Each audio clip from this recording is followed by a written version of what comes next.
Bonjour et bienvenue dans cette vidéo.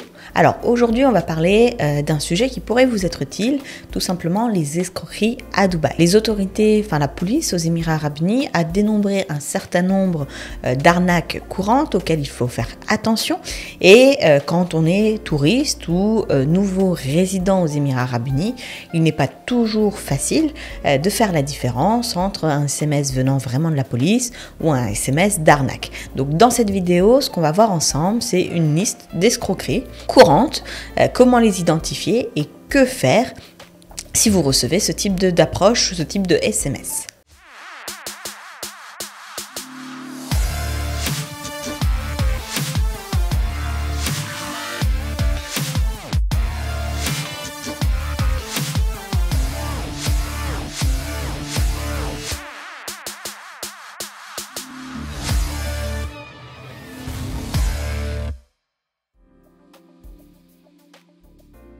Première escroquerie assez courante, c'est le fait de recevoir un SMS de la part de Dubai Police qui vous annonce que vous avez une amende de la circulation à régler, avec évidemment souvent un lien de paiement.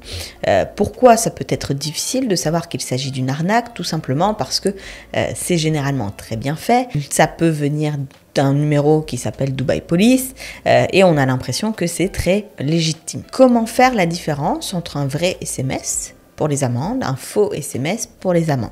Déjà, le premier réflexe à avoir, c'est peut-être d'aller sur l'application de Dubai Police où on peut regarder toutes les amendes que vous auriez eues avec votre voiture, toutes les contraventions. Donc, on va sur l'application Dubai Police. Si cette amende se reflète sur l'application, donc si on retrouve la même amende, dans ce cas-là, mon meilleur conseil, c'est de payer directement via l'application Dubai Police. Vous pouvez payer par carte, il y a vraiment, c'est aussi facile qu'un lien, mais au moins vous savez que vous êtes sur l'application officielle et que vous êtes en train de régler votre amende. Donc ça, c'est la première petite chose. En cas de doute, vous pouvez également attendre un petit peu puisqu'il y a un délai d'affichage des amendes aux Émirats Arabes Unis qui peut être jusqu'à 20 jours. Donc vous n'avez pas à vous précipiter sur un lien lorsque vous recevez une amende pour la régler. Vous avez quand même du temps. Donc, prenez les informations, ne paniquez pas et réglez l'amende que si vous êtes sûr qu'il s'agit d'une amende légitime. Si vous avez repéré un faux SMS, une fausse vous annonçant cette amende, les réflexes à avoir, c'est tout simplement prévenir la police. Vous pouvez les prévenir soit directement via les réseaux sociaux de la police, soit via le portail e-crime ou tout simplement en appelant le 911 pour obtenir de l'aide. Il existe également deux autres types d'arnaques qui sont très similaires en termes de fonctionnement. Ce seront d'abord les SMS vous annonçant que vous avez des péages à régler, du salik, ou alors des SMS pour vous demander de recharger votre salik. Donc ici, lorsqu'on passe sous des portiques de péage, on paye un péage, on paye le péage, et ce système de péage s'appelle le salik. Le salik fonctionne sur la base d'une étiquette rouge qui est apposée sur les véhicules, qui est reliée à une cagnotte qu'on alimente avec de l'argent. Donc par exemple, on peut mettre 1000 dirhams, 5000 dirhams, jusqu'à 50 000 dirhams sur la cagnotte, et à chaque fois que la voiture passe un salik, on est débité du montant du péage. Ce type de SMS, tout comme pour les SMS annonçant des amendes, le mieux c'est de se rendre sur le site officiel ou sur l'application sur laquelle vous avez l'habitude d'alimenter votre salik, voir si effectivement votre balance est à 0, ou en tout cas si vous êtes proche de 0 et besoin d'alimenter votre balance. Si ce n'est pas le cas, c'est certainement un message, une escroquerie ou en tout cas une tentative d'escroquerie. Vous n'avez pas besoin de cliquer sur un quelconque lien pour recharger votre salik, faites-le directement, soit via le site de RTA, soit via les applications qui existent, qui vous permettent de recharger le salik. On en a un certain nombre ici aux Émirats Arabes Unis, mais en tout cas, pareil, pas de précipitation, pas d'urgence, allez vérifier tranquillement, et une fois que vous êtes bien installé chez vous, vous vérifiez si effectivement il y a besoin de recharger le salik, faites-le sur les applications officielles.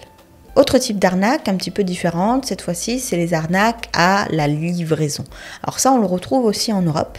D'ailleurs, je pense qu'on le retrouve un petit peu dans tous les pays dans le monde. Il s'agit d'un message, d'un email ou d'un SMS qui vous demande de régler un certain montant pour libérer le colis et le recevoir.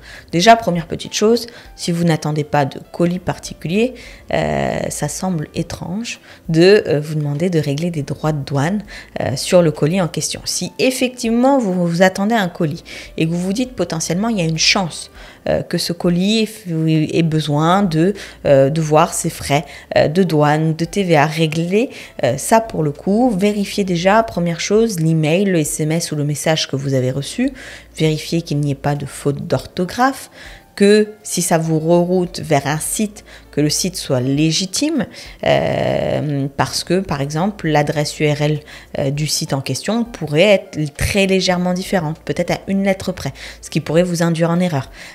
Parfois, c'est très très proche, même en termes de design, etc. Donc, en cas de doute, la meilleure chose à faire, c'est de contacter le service en question. Alors, si c'est DHL ou Aramex ou FedEx qui vous a contacté pour ça, vous pouvez toujours les appeler ou les contacter pour vérifier qu'effectivement, il y a des droits à régler. Et si c'est la Poste, ici, dans ce cas-là, vous pouvez vous adresser directement auprès d'Emirates Post pour pouvoir avoir le détail de ce que vous devez régler. Et bien souvent, en tout cas avec Emirates Post, on peut régler ses frais directement auprès du livreur. Donc ça, à discuter avec eux. Mais pareil, si vous recevez un lien un peu étrange, ne vous précipitez pas, sachant qu'il est toujours plus facile de prendre son temps et de ne pas commettre de bêtises plutôt que de réparer une fois l'erreur commise. Autre arnaque qu'on entend souvent parler finalement sur les réseaux sociaux, notamment sur les groupes Facebook. Là, il va s'agir de personnes qui vont mettre des annonces d'offres d'emploi assez alléchantes en général, qui donnent envie de postuler avec une adresse email, souvent une adresse Gmail, qui invite tout simplement à envoyer son CV et sa lettre de motivation ou juste un CV si l'on est motivé à postuler pour le poste proposé. Quelle est l'arnaque autour de ça ?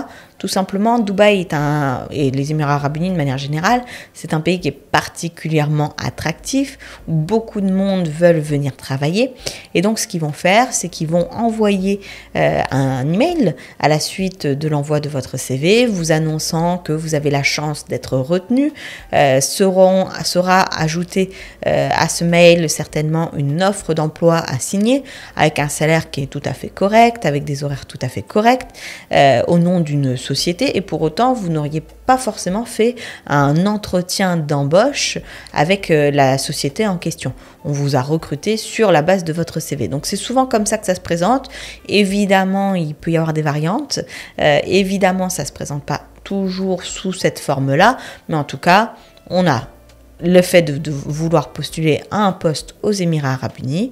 On envoie son CV, on reçoit une réponse, une approbation de notre candidature, et c'est là où ça devient un petit peu bizarre, c'est qu'on va vous demander de régler, par exemple, soit les frais de visa, soit les frais d'avion, soit des frais de formation liés à la prise de poste, et on va vous demander de les régler auprès de la société en vous disant que c'est la procédure et que vous serez remboursé sur votre première fiche de paye. Donc souvent, c'est comme ça que ça se présente. À savoir qu'aux Émirats Arabes Unis, je suis catégorique là-dessus, le visa résident, l'assurance santé, c'est à la charge de l'employeur. Il n'est pas question ni que l'employé ait à rembourser ces frais-là après son embauche, ni que l'employé ait à avancer les frais de visa avant son embauche. Donc, si vous recevez une offre d'emploi, déjà première chose, renseignez-vous sur l'entreprise en question. Si vous n'avez pas passé d'entretien d'embauche, reste quand même très étrange. Pour la petite anecdote, moi quand je poste des offres d'emploi pour mon propre cabinet, en 24-48 heures, je peux avoir 500-600 candidatures.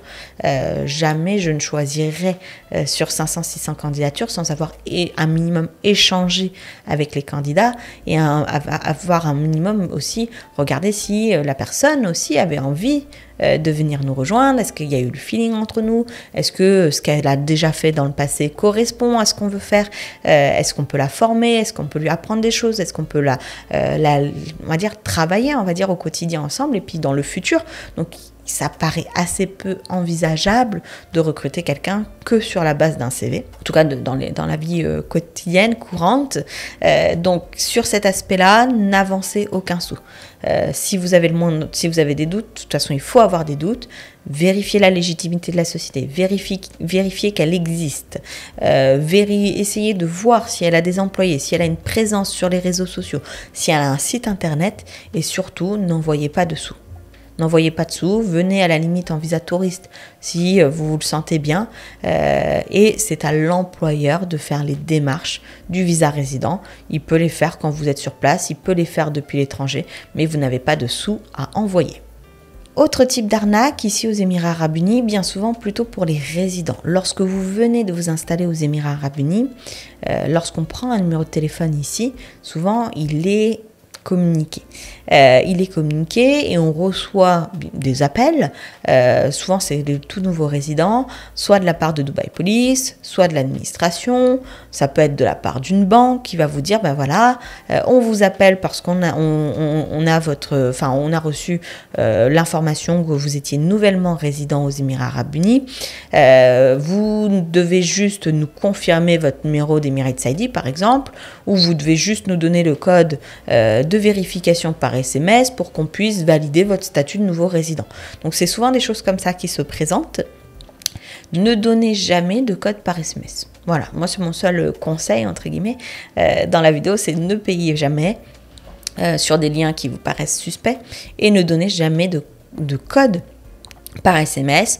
Il faut savoir que Dubai Police, s'ils vous appellent et qu'ils ont quelque chose à vous dire, ils vous demanderont de venir directement à leur station de police. Et dans aucun cas de figure, ils ont besoin de récupérer un code par SMS. Pareil pour les administrations, peu importe que vous soyez ancien ou nouveau résident aux Émirats Arabes Unis. Donc ne donnez pas de code parce que bien souvent sur ce type d'arnaque c'est peut-être une des pires en termes de montant. Une fois que vous donnez le code, alors je ne connais pas bien le mécanisme qui est derrière, mais les personnes se voient débiter leur compte par tranche de 10 000, 15 000 dirhams jusqu'à ce que le compte soit complètement vide. Et il est ensuite très difficile d'obtenir un remboursement et très long, très compliqué, puisqu'il faut prouver la fraude, c'est vous qui avez donné le SMS, le code, il faut un document de la police pour pouvoir montrer que vous avez été volé, le transmettre à la banque.